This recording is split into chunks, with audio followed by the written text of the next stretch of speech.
O Alasca, um estado de beleza selvagem e remota, é um lugar onde a natureza e as culturas indígenas se encontram num equilíbrio único. Com a sua vasta extensão de montanhas, glaciares e tundra, o Alasca alberga uma rica biodiversidade que foi preservada pelos povos nativos durante milhares de anos.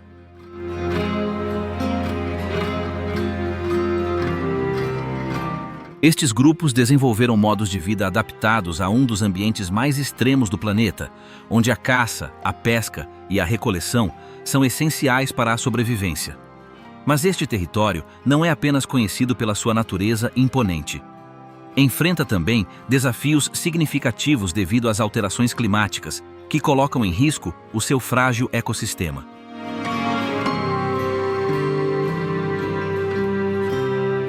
Como é que o povo do Alasca conseguiu adaptar-se a este ambiente hostil? Bem-vindo a Mundare! Vamos começar!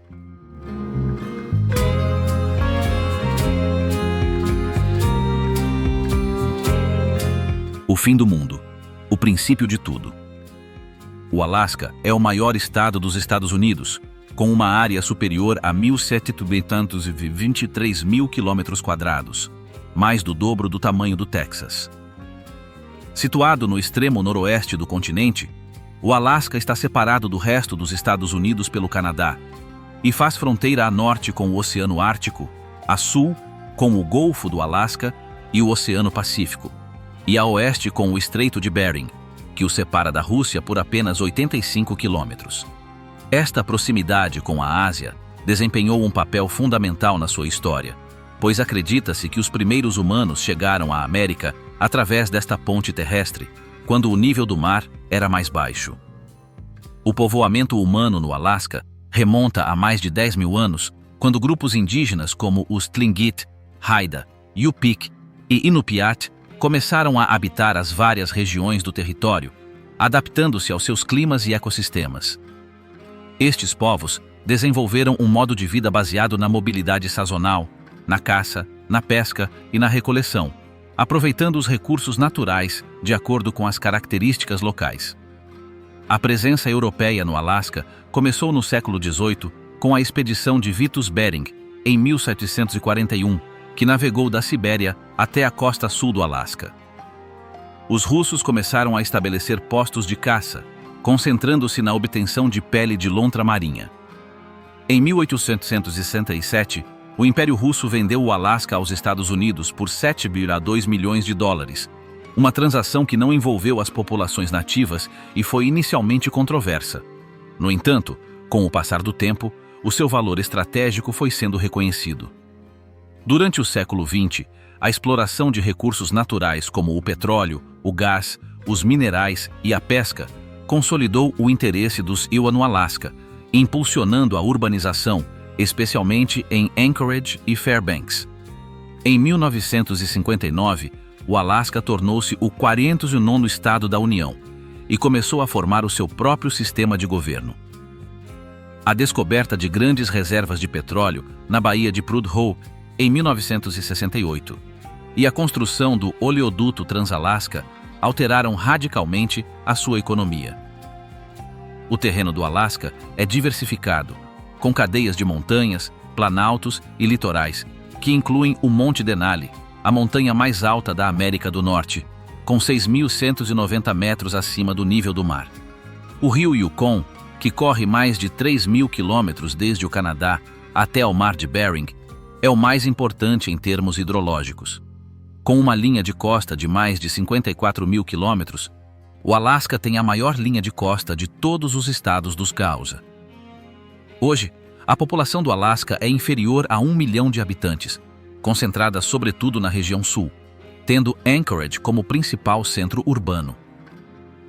O acesso às regiões mais remotas do estado é feito sobretudo por via aérea ou fluvial, devido à falta de infraestruturas terrestres.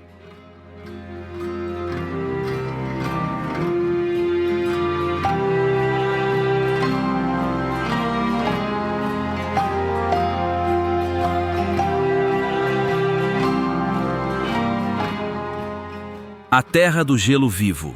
O Alasca tem uma das maiores concentrações de gelo no hemisfério ocidental, fora da Groenlândia. Aproximadamente 5% do seu território está coberto por glaciares, o equivalente a cerca de 86 mil quilômetros quadrados. Estes glaciares são uma característica marcante da paisagem do Alasca, distribuídos por várias regiões do estado. Os glaciares do Alasca formam-se em áreas de alta altitude ou latitude, onde as temperaturas anuais permitem que a acumulação de neve exceda a taxa de degelo. Com o passar do tempo, as camadas de neve compactam-se e recristalizam-se, criando densas massas de gelo que se movem lentamente devido à ação da gravidade. Este movimento pode variar entre alguns centímetros a vários metros por dia, dependendo da inclinação, temperatura e volume do glaciar. Existem mais de 100 mil glaciares registrados no Alasca, embora apenas uma fração tenha nomes. Classificam-se em glaciares de vale, circo, piemonte e de maré. Os glaciares de vale e de maré são os mais conhecidos e acessíveis, estendendo-se desde as zonas montanhosas até aos corpos de água ou terras baixas. Um glaciar notável é o Glaciar Bering, localizado na região sul do Alasca. Com mais de 190 quilômetros de comprimento e 5 mil quilômetros quadrados de área, é o maior glaciar da América do Norte. Este glaciar flui de Wrangell-St. Hugh Elias até desaguar no Golfo do Alasca, sofrendo ciclos alternados de avanço e recuo ao longo dos séculos. Tornou-se um objeto essencial para a monitorização das alterações climáticas. Outro glaciar representativo é o Glaciar Columbia, localizado na região costeira do sul do Alasca. Esta geleira de maré flui diretamente para o oceano. Desde a década de 1980, a sua frente recuou mais de 20 quilômetros, um fenômeno conhecido como parto, que produz icebergs flutuantes e altera as condições do fiord. Os glaciares de maré, como o Columbia e o Hubbard, interagem diretamente com o oceano, afetando a salinidade, a temperatura e a circulação das águas costeiras. Além disso, representam uma fonte significativa de água doce, libertada no mar durante o degelo sazonal, contribuindo para a subida global do nível do mar. Os glaciares também influenciaram profundamente a formação do relevo do Alasca, moldando vales, bacias e planícies através de processos de erosão e deposição. As características glaciares mais comuns incluem vales em forma de U, moreias, fiordes, bacias suspensas e lagos glaciares.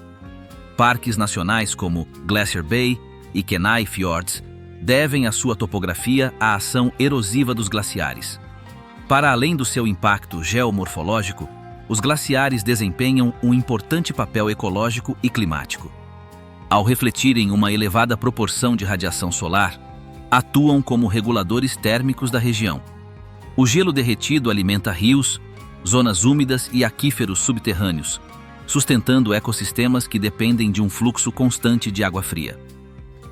Algumas espécies de peixes anádromos requerem condições térmicas específicas para se reproduzirem, pelo que o degelo é crucial para a sua sobrevivência. Os glaciares do Alasca são acessíveis a partir de centros urbanos e parques protegidos, o que os torna locais importantes para a observação científica e ecoturismo. No entanto, apresentam desafios devido à sua superfície instável, com fendas escondidas, túneis de gelo e zonas de degelo que mudam rapidamente, exigindo equipamento especializado e precauções de segurança para aqueles que desejam explorar estes territórios. Os glaciares não são estruturas estáticas. O seu comportamento responde às variações naturais de temperatura, precipitação e pressão interna. Algumas, denominadas geleiras pulsantes, alternam entre fases de avanço rápido e de recuo sem qualquer causa externa aparente. Estes fenômenos são objeto de investigação em geofísica e climatologia. No Alasca, os glaciares são mais do que apenas uma atração visual ou turística. São estruturas dinâmicas que impactam o clima local, moldam o terreno, regulam os recursos hídricos e refletem as alterações ambientais a longo prazo.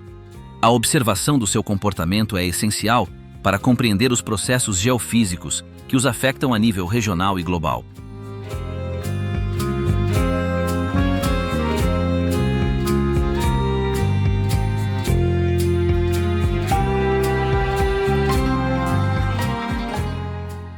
Fenômenos atmosféricos do extremo norte.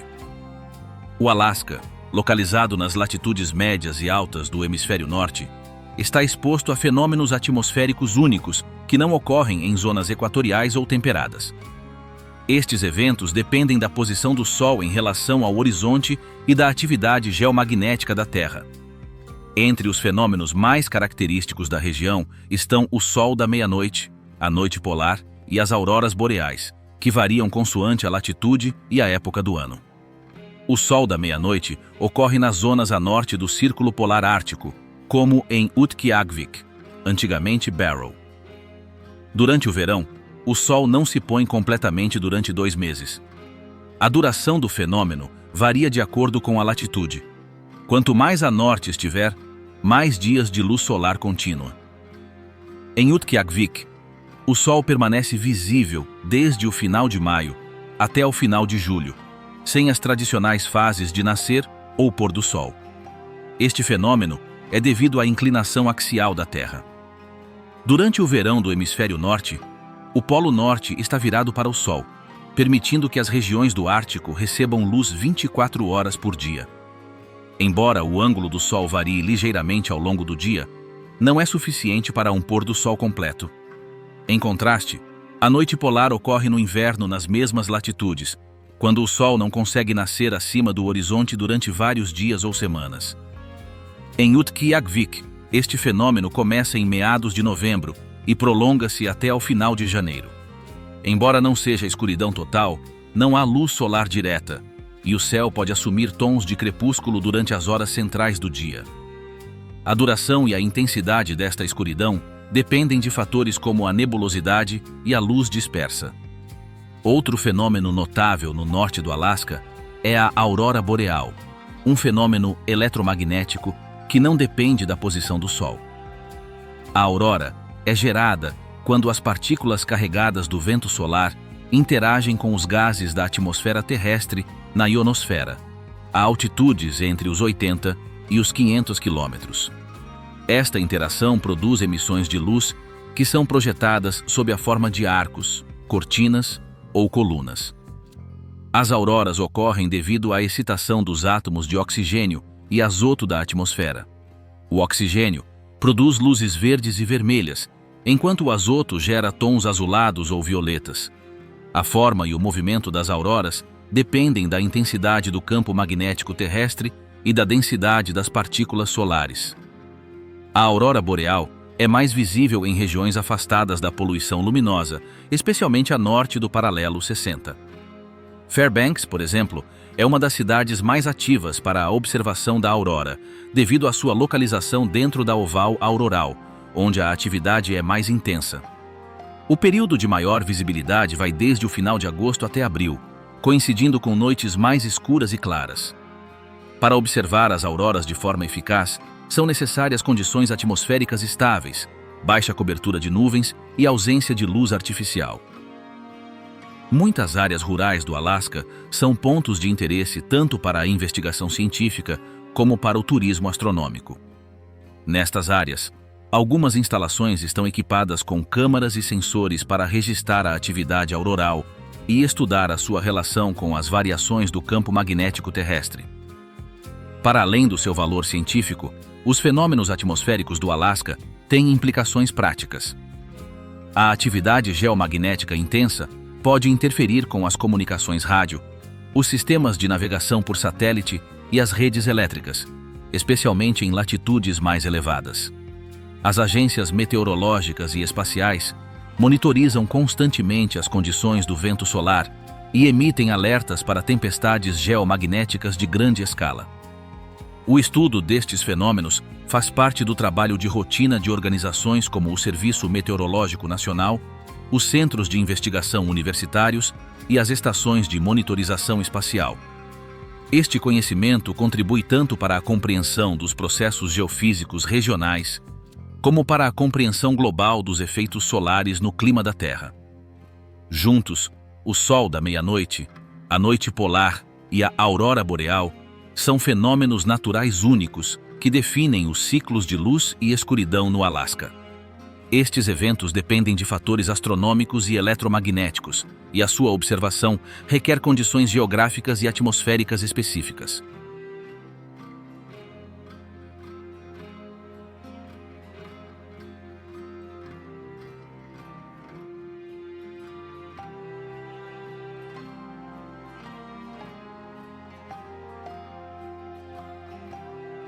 Povos indígenas.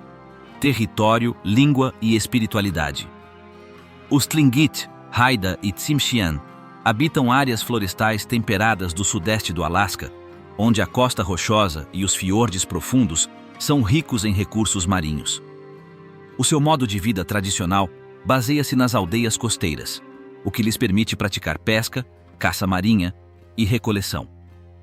Os Yupik e os Kupik, por outro lado, vivem no sudoeste, em zonas de tundra e deltas fluviais. Aqui, a mobilidade sazonal permite-lhes tirar partido dos ciclos migratórios dos peixes, aves e mamíferos marinhos. No Ártico Norte, os Inupiat habitam a planície costeira do Oceano Ártico, onde a caça de mamíferos marinhos, como focas, morsas e baleias, é essencial. Os Aleutas, ou Unangan, que ocupam as Ilhas Aleutas, concentram-se na pesca e navegação em mar aberto, dada a sua exposição ao Oceano Pacífico e à atividade vulcânica da região. Os Athabascanos habitam o interior do Alasca, em zonas de florestas boreais, rios de caudal rápido e vales glaciares. O seu sistema territorial está organizado em torno de grandes extensões de floresta, onde caçam animais terrestres, como alces e caribus, e pescam em rios e lagos. Cada um destes povos tem o seu próprio sistema linguístico. As línguas athabascana, esquimó-aleut e nadene constituem o mapa linguístico do Alasca. Muitas destas línguas têm estruturas gramaticais complexas, com formas verbais que integram informação sobre a pessoa, o tempo, o aspecto, a direção e a relação espacial. A transmissão destas línguas foi principalmente oral, e a sua preservação foi afetada pela educação em língua inglesa e pela urbanização. A espiritualidade dos povos nativos do Alasca está profundamente ligada ao seu ambiente natural. As crenças não estão organizadas em sistemas religiosos centralizados, mas sim em práticas que regulam as relações com os animais, os espíritos da paisagem e os antepassados. A terra, o mar, os glaciares, as montanhas e os animais são considerados seres com agência, cujas ações devem ser interpretadas como sinais que exigem atenção e reciprocidade. Nas culturas Yupik e Inupiat, por exemplo, existem cerimônias associadas ao regresso de espécies migratórias, como as baleias e os salmões. Estas cerimônias incluem canções, danças, oferendas e regras de comportamento que reforçam o respeito pelos animais caçados e garantem o seu regresso nas temporadas seguintes. A pesca do salmão, em particular, é acompanhada de rituais de gratidão e de um compromisso ético com o equilíbrio ecológico. Em muitas comunidades, as pessoas organizam a sua vida social em torno de clãs ou linhagens e, em muitos casos, o território e as crenças espirituais estão interligados. Casas cerimoniais, totens, objetos rituais e locais sagrados têm significados relacionados com histórias de origem mítica, pactos com animais espirituais e eventos de fundação do grupo.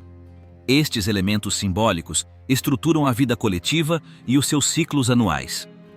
A transmissão do conhecimento espiritual e territorial é sobretudo oral. Os anciãos desempenham um papel fundamental como contadores de histórias, guias cerimoniais e autoridades na interpretação dos sinais naturais. As histórias tradicionais orientam o comportamento dos membros do grupo em contextos como a caça, a pesca e as mudanças sazonais. As cosmologias indígenas não fazem uma distinção rígida entre o mundo humano e o mundo natural. O território não é visto como um recurso a explorar, mas como um espaço habitado por forças e presenças que devem ser respeitadas. Esta visão do mundo foi essencial para a persistência cultural dos povos nativos do Alasca, apesar dos processos de colonização, deslocação e assimilação.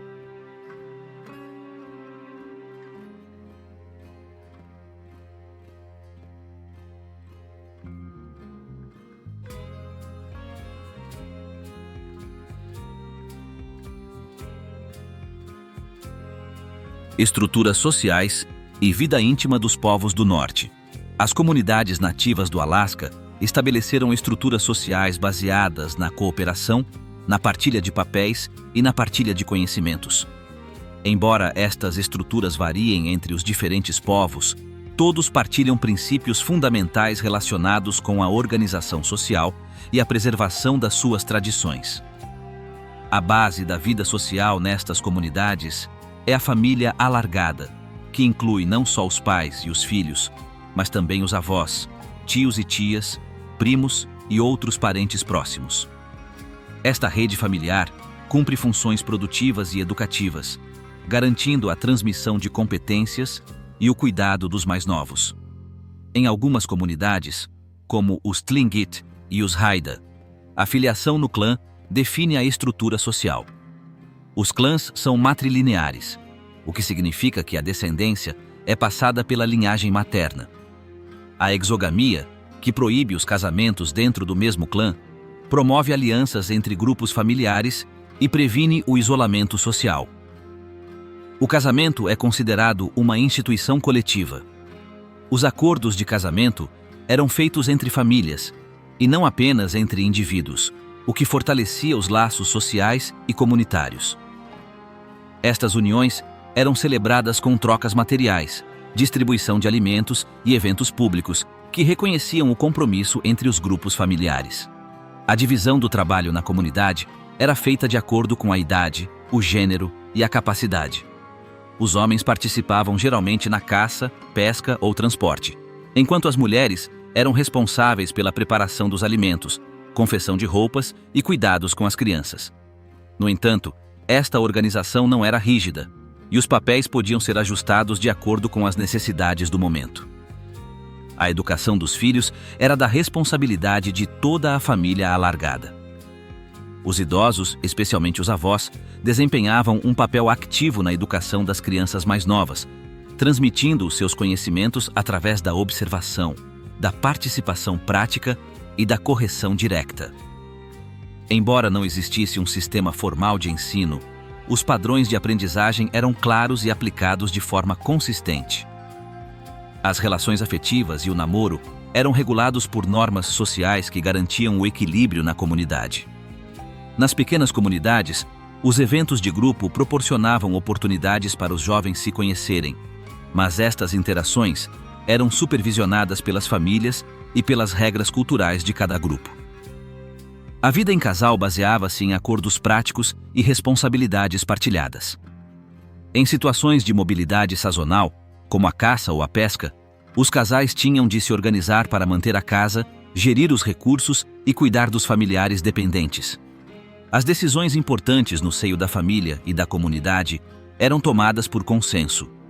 As pessoas mais velhas ou experientes tinham geralmente mais influência, mas não existia uma figura de autoridade centralizada.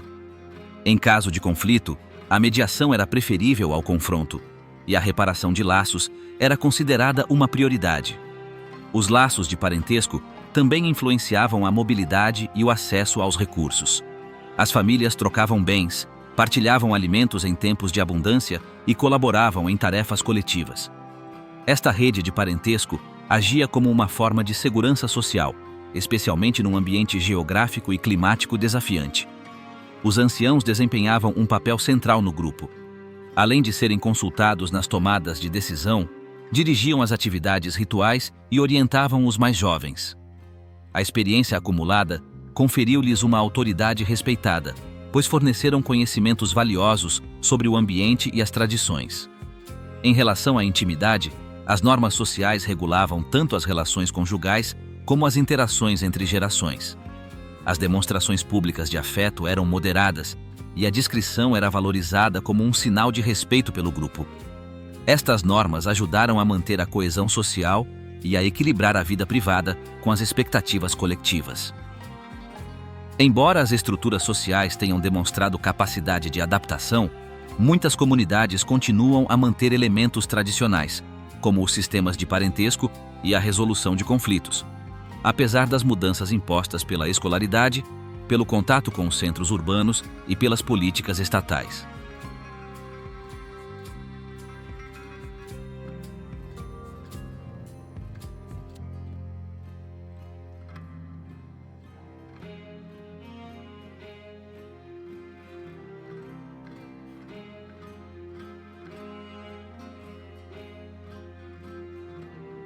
Caça e subsistência. Técnicas ao longo do tempo. A caça tem sido uma prática essencial para as comunidades nativas do Alasca, permitindo-lhes adaptar-se a um dos ambientes mais extremos do planeta. Ao longo dos séculos, estas comunidades aperfeiçoaram as técnicas de caça e de subsistência adaptadas às condições climáticas, à fauna local e às estações do ano. Estas competências, transmitidas de geração em geração, continuam a ser essenciais hoje, apesar da modernização. No sul do Alasca, as comunidades costeiras dependem principalmente da pesca marinha. A caça de mamíferos marinhos, como baleias, focas e morsas, era fundamental para povos como os Inupiat, Yupik e Aleut. Para aceder às zonas de caça em mares gelados, os caçadores utilizam caiaques e canoas tradicionais, feitos de madeira ou osso e cobertos com pele de foca, que lhes permitem navegar em águas frias e turbulentas. A caça à baleia é uma das atividades mais importantes.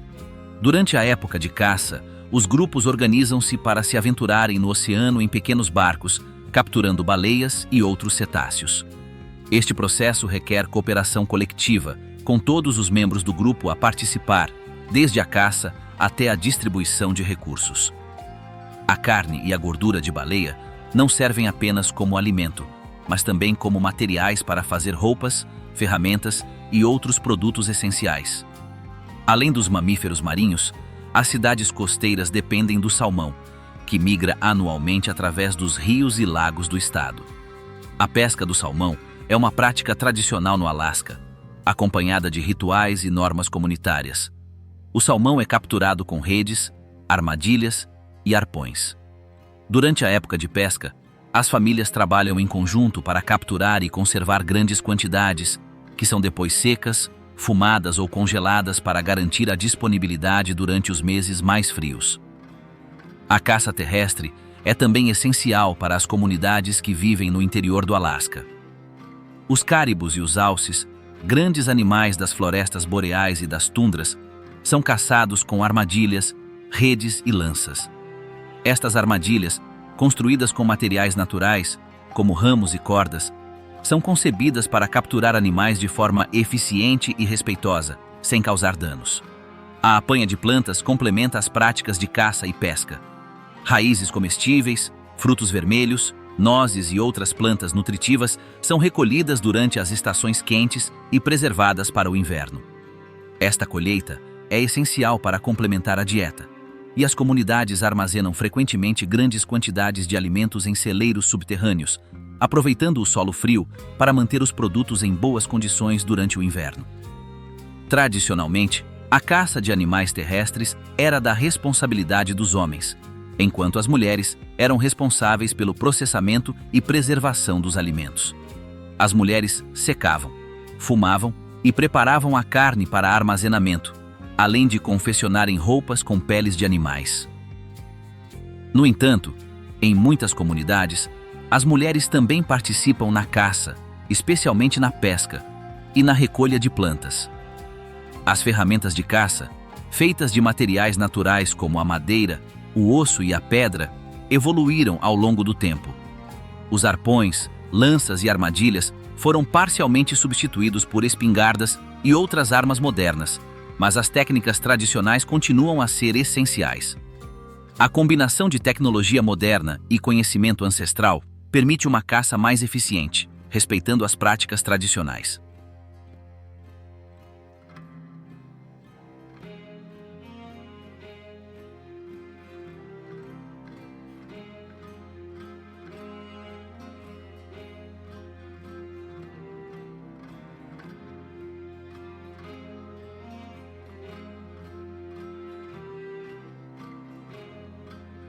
O Alasca alberga uma vida selvagem diversificada que desenvolveu adaptações únicas para sobreviver em condições meteorológicas extremas. A sua vida animal está distribuída por diferentes zonas ecológicas, desde as frias florestas boreais, à tundra ártica e aos oceanos gelados. Cada espécie aprimorou a sua capacidade de sobreviver num ambiente desafiante, o que lhes permitiu prosperar numa paisagem que, embora bela, é implacável. Nas áreas florestais e montanhosas do sul do Alasca, são comuns os alces e os veados de cauda preta.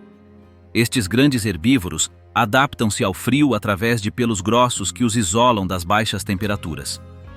Os alces, em particular, migram para altitudes mais baixas durante o inverno, onde encontram alimento, como cascas de árvores. Apesar do seu tamanho, são ágeis e movem-se facilmente pelas densas florestas nevadas. Na tundra e nas zonas costeiras, os caribus são uma das espécies mais representativas. Estes animais realizam migrações sazonais, atravessando grandes distâncias através da tundra gelada em busca de novos pastos. As suas pernas longas e os cascos largos permitem-lhes andar na neve sem afundar. Durante o inverno, o seu pelo engrossa e fica cinzento, o que os ajuda a manterem-se quentes. Nas regiões mais a norte do Alasca, onde predomina o permafrost, o urso polar é um dos predadores mais emblemáticos.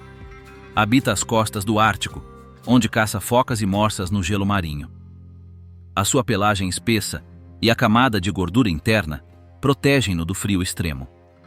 Embora seja um animal solitário, passa grande parte da sua vida à procura de alimento e território. A sua sobrevivência depende do gelo marinho, que utilizam como plataforma de caça, mas as alterações climáticas e o degelo estão a colocar o seu habitat em risco. Nas costas e mares do Alasca, especialmente na região do Oceano Ártico, uma grande variedade de mamíferos marinhos habita as águas frias. As focas e os leões marinhos são essenciais para os ecossistemas marinhos, pois são uma importante fonte de alimento para predadores de maior porte, como as orcas e os ursos polares. Estas espécies estão adaptadas a viver na água, com corpos hidrodinâmicos que lhes permitem mover-se agilmente debaixo de água e pelos que mantêm a temperatura corporal nas águas geladas do Ártico. Durante o inverno, descansam em blocos de gelo ao longo da costa. As baleias, como as baleias jubarte e as baleias cinzentas, migram anualmente entre águas mais quentes e as águas mais frias do norte, onde se alimentam de krill e de pequenos peixes. Esta migração é sincronizada com a abundância de alimento. As baleias jubarte são conhecidas pelas suas vocalizações complexas, que utilizam para comunicação durante as suas longas viagens. A sua presença é também um indicador da saúde do ecossistema marinho, uma vez que o seu sucesso alimentar depende da abundância de presas no oceano. Nos céus do Alasca, as águias americanas e os falcões peregrinos dominam o ar. As águias americanas, ave nacional dos Estados Unidos, são conhecidas pela sua impressionante envergadura e capacidade de pesca em rios e lagos. Algumas águias migram para sul durante o inverno, enquanto outras permanecem no norte, dependendo dos rios abertos para pescar.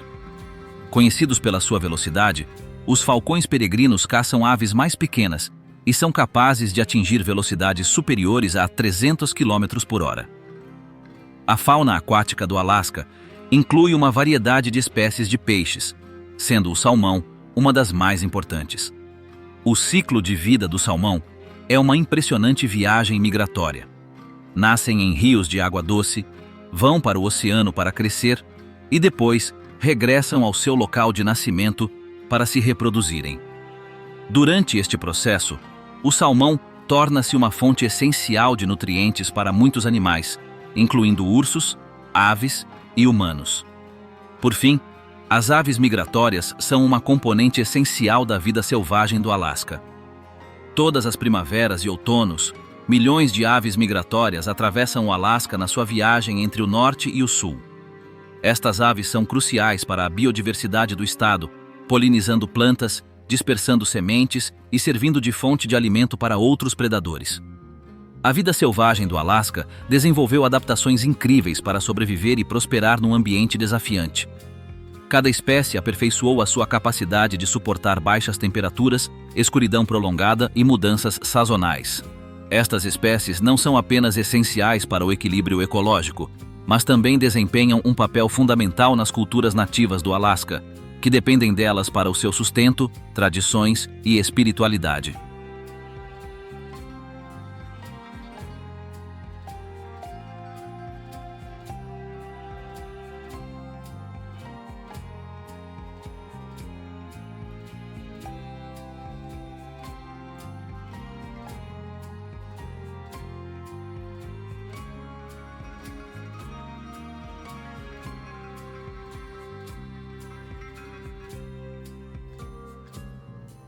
Desafios de acesso e ambientais, estações do ano e alterações climáticas.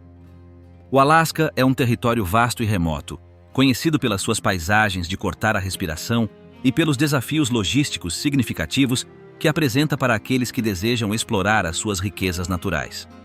Desde montanhas imponentes a oceanos gelados, o Alasca oferece uma grande variedade de possibilidades para os exploradores, mas requerem um planeamento cuidadoso devido às suas condições extremas. Este capítulo aborda o acesso ao Alasca, as melhores alturas para o visitar, as precauções necessárias e os efeitos das alterações climáticas nos seus ecossistemas e comunidades. O acesso ao Alasca é difícil devido à sua localização remota e às limitadas infraestruturas de transporte em muitas áreas.